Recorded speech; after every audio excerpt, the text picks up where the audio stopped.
Hello, my name is Jae Jung, and this is IOC for the poem Helen of Troy Does Tabletop Dancing by Margaret Atwood.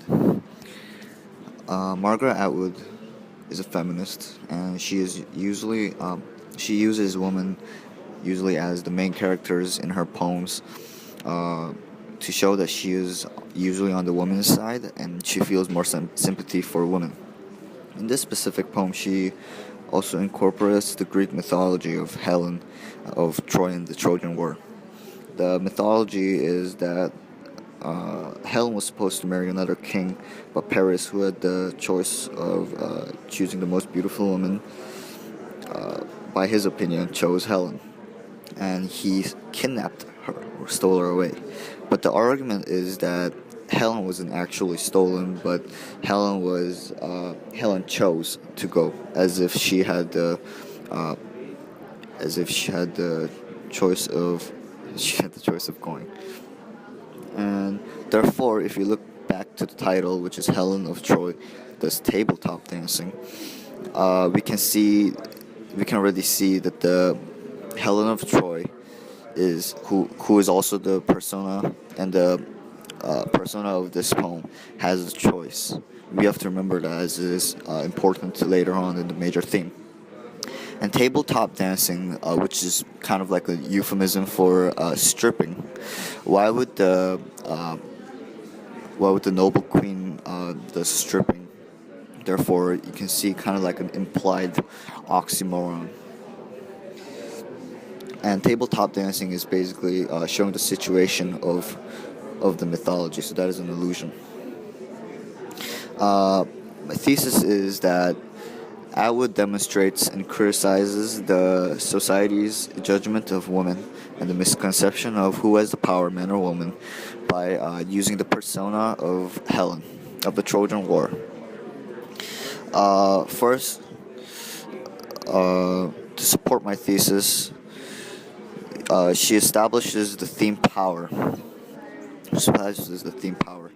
And she does this by, the first example I have is in line 14. Line 19 with the money word. This is the last line of stanza 1. Money in here, in this case, is a symbolism of power directly. Because in this case, in a strip bar where men are throwing the money at the strippers, therefore indicates that she can control the money, which implies that she has the power. Another example is in line 37, where she says, "Step on ants." Ants in this case is a metaphor for men, and she's saying that men in this case doesn't have any kind of power. Therefore, I'm much stronger, so I will step on them. And also in 20 to 23, line 20 to 23, I do give value like preachers. I sell vision like perfume ads. Desire or its facsimile like jokes or war. It's all in the timing. In this example, she's using parallelism, which establishes royal and fancy tone, like nobles or rich people, indicating that she has power because nobles and rich people have more rights. And she, as of motif, judgment or implied judgment is keep reoccurring.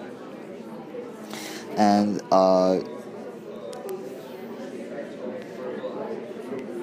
in line 2 and line 17, the words ashamed and exploited, these are just a few of the examples, show the motif of judgment, because the diction is judging diction, implying that other woman is saying that she should be ashamed, and she is exploited.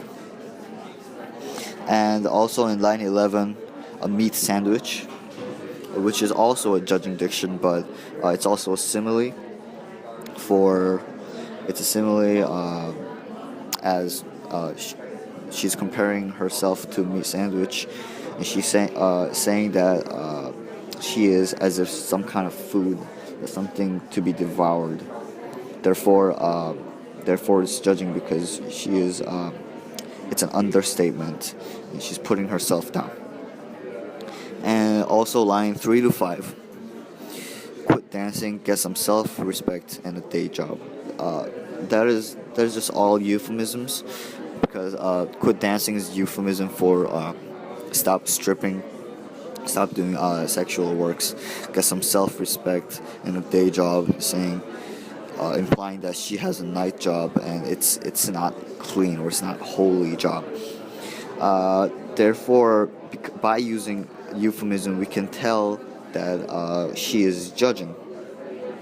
And leading back to the theme of power, because the motif, because judgment is keep reoccurring, you can see that the one who has judgment is the one who has power. Therefore, the power theme power is constructed.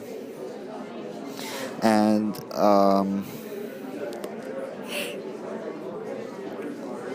another one was fluctuating perspective, from persona of Helen to other women. Other women is shown in the first line, where Atwood says, "The world is full of women who tell me I should be ashamed of myself." She's using words such as the world and full, which is very whole and complete broad diction. Therefore, she's saying everyone in this world. And by showing fluctuating, and that is the persona of Helen. And then she changes her perspective in line 3, when she says, "Quit dancing, get some self-respect and day job," which also is the evidence for judgment, motif judgment. Shows that she's changing the perspective to other women, as if she's saying other people are telling them. Now, this is establishing kind of like a sarcastic tone, and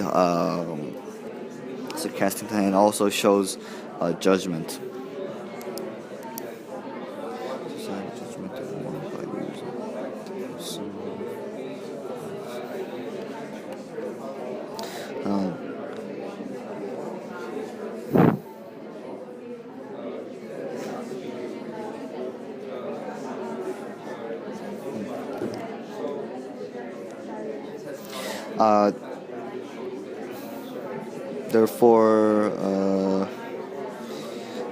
Therefore, she's criticized with all these 3 elements: the theme power, and motif judgment, and the fluctuating perspective. She is criticizing the society's judgment, because the society's judgment of a woman is that of the woman, in this case the strippers, is that they have no power at all, and that men can control them by throwing them money.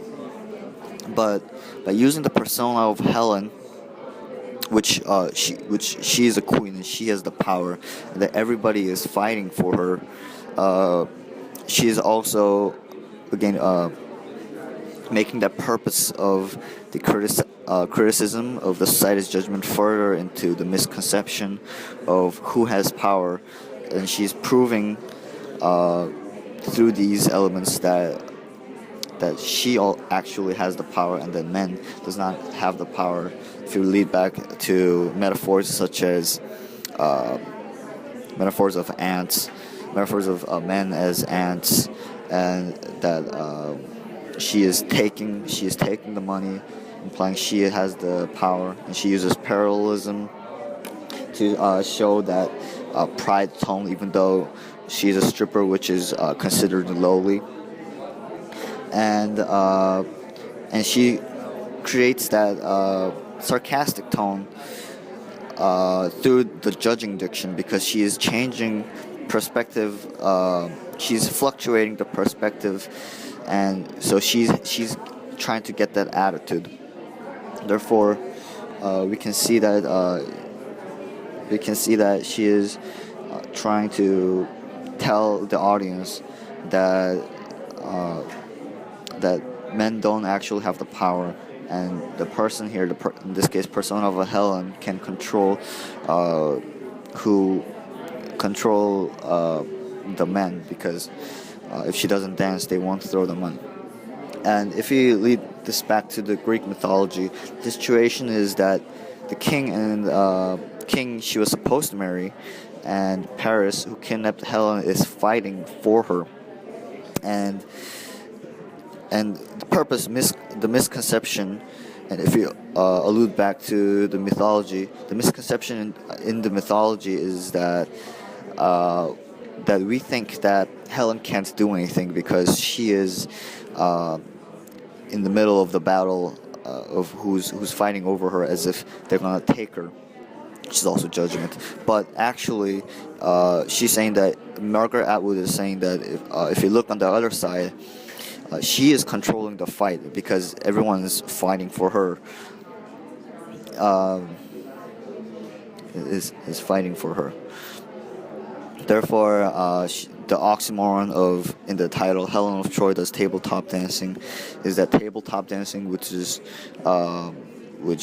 referring to stripping, isn't actually a lowly thing and powerless thing, but it's actually powerful. So in conclusion, the whole thing is the illusion of the situation of strip bar is showing the misconception of who has power. Thank you.